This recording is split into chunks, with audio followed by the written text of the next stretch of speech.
Paris, the man the alt-right claims as its spiritual father is a 74-year-old who lives with 4 cats in a Paris apartment around the corner from a Creole restaurant, a West African clothing store, and a Peruvian supermarket.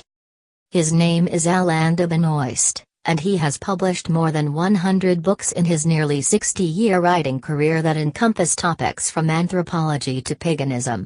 As the leader of a movement begun in the 1960s known as the New Right, he won one of France's most prestigious intellectual prizes, was a columnist for several of its leading newspapers, and helped build the canon of fascist and radical writers familiar to political players ranging from Richard Spencer to Steve Bannon.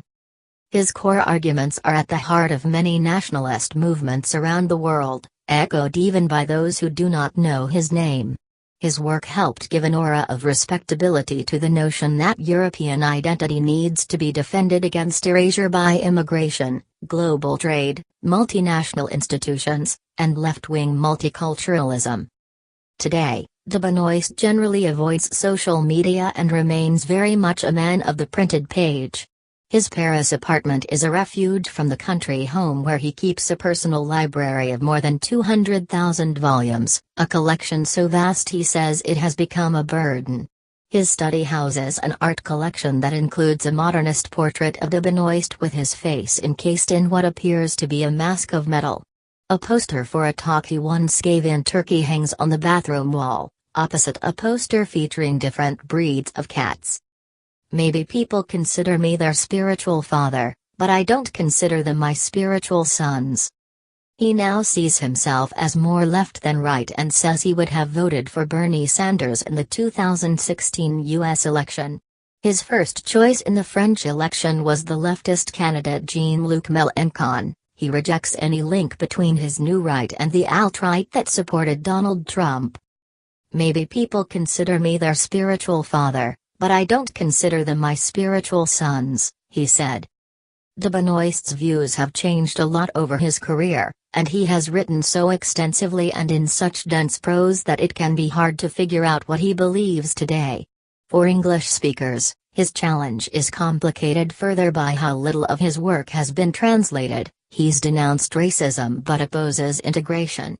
He rejects demands that immigrants assimilate or remigrate but laments sometimes brutal changes they bring to European communities. He says identities change over time but wants them to be strong. He disavows the alt-right but collaborates with some of the most prominent people associated with the movement. Over the course of an afternoon, he grew frustrated with questions about how his ideas link to today's politics, saying, "You treat the new right as a political subject, but for us it is an intellectual subject." It wasn't the far right that brought de Benoist's writings to the United States. A left-wing journal called Telos, which was drawn to de Benoist's critique of U.S. foreign policy, first published his work in 1990s. Telos translated his Manifesto for a European Renaissance in 1999, in which he laid out a philosophy that has become known as ethnopluralism, arguing that all ethnic groups have a common interest in defending their right to difference and opposing all forces that threaten to erase boundaries between strong identities. Whatever his intentions, this argument caught the eye of a new generation of white nationalists, in whose hands ethnopluralism became a kind of upside-down multiculturalism.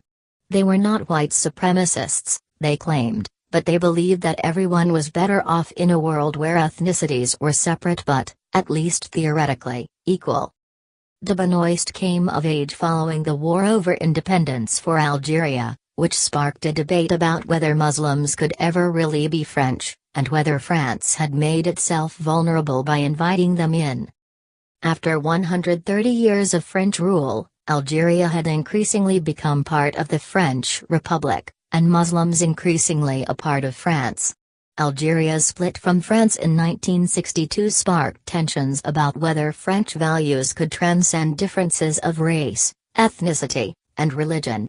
And the hundreds of thousands of Algerian residents, both ethnic Europeans and Muslims, who moved to France in its aftermath fueled a bitter debate over who could truly be French.